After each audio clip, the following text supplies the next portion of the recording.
हरियाणा में कांग्रेस पार्टी और भारतीय जनता पार्टी के बीच लगातार सियासी बयानबाजियां हो रही हैं,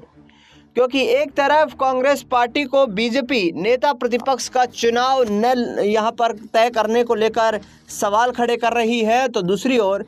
कांग्रेस पार्टी भारतीय जनता पार्टी पर हरियाणा की जनता को बरगलाने का आरोप लगा रही है। दरअसल बता दें आपको कि 17 ऐसी सीटें हैं जो बीजेपी के लिए कहीं ना कहीं अब चुनौती बनी हुई है, या यूं कहें कि बीजेपी 3 बार सरकार बनाने के बाद भी इन 17 सीटों पर कमज़ोर दिखाई दे रही है। और उन 17 सीटों में विशेष तौर पर दक्षिण पूर्व हरियाणा और इसके साथ साथ पश्चिमी हरियाणा की सीटें शामिल हैं, जिसमें सिरसा जिले में आने वाली डबवाली, कालावाली, सिरसा सीटें हैं, एलनाबाद सीट है, रानिया सीट है, और इसके साथ बता दें आपको कि सिरसा पार्लियामेंट में आने वाली ओकलाना सीट भी शामिल है। इसके साथ बता दें आपको कि बड़ौदा, झज्जर, बेरी, नूह, पुन्हाना और फिरोजपुर झिरका, ये ऐसी सीटें हैं जो यहाँ पर बीजेपी तीसरी बार सरकार बनाने के बाद भी जीतने में नाकामयाब रही है। जुलाना सीट, जहाँ से वरिष्ठ नेता इंडियन नेशनल लोकदल के परमिंदर सिंह ढूल जो थे वो यहाँ से चुनाव जीते थे, उसके बाद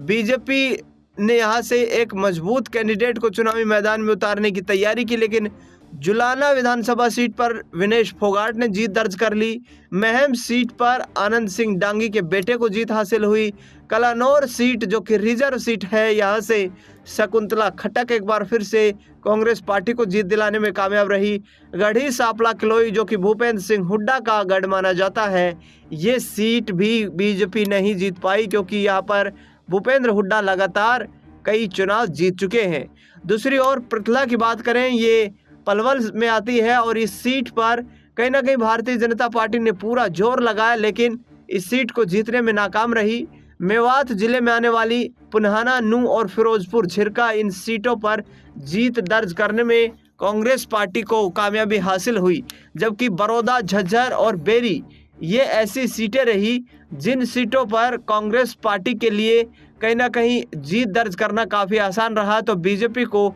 यहाँ पर कड़ी मशक्कत करने के लिए भी जीत हासिल होती हुई नज़र नहीं आई। हालांकि भारतीय जनता पार्टी का कहना है कि वे पूरे हरियाणा में अपने संगठन की मजबूती के आधार पर चुनाव जीतने में कामयाब हुए हैं, लेकिन इन सीटों को लेकर यहाँ पर सियासी सस्पेंस बना हुआ है। इन सीटों पर कहीं ना कहीं भारतीय जनता पार्टी जीत का रास्ता तलाश रही है। देखना दिलचस्प होगा कि अब आने वाले वक्त में हरियाणा में किस तरीके से भूपेंद्र हुड्डा आगामी वक्त में रणनीतियां मजबूत करते हुए नजर आएंगे, और चौटाला परिवार की एकजुटता की जो खबरें सामने आ रही हैं उसका क्या सियासी हास्य देखने को मिलेगा। फिलहाल इस खास कार्यक्रम में इतना ही। देश दुनिया से जुड़ी तमाम बड़ी खबरों के लिए देखते रहिए नेक्स्ट 9 पॉलिटिकल बाइट।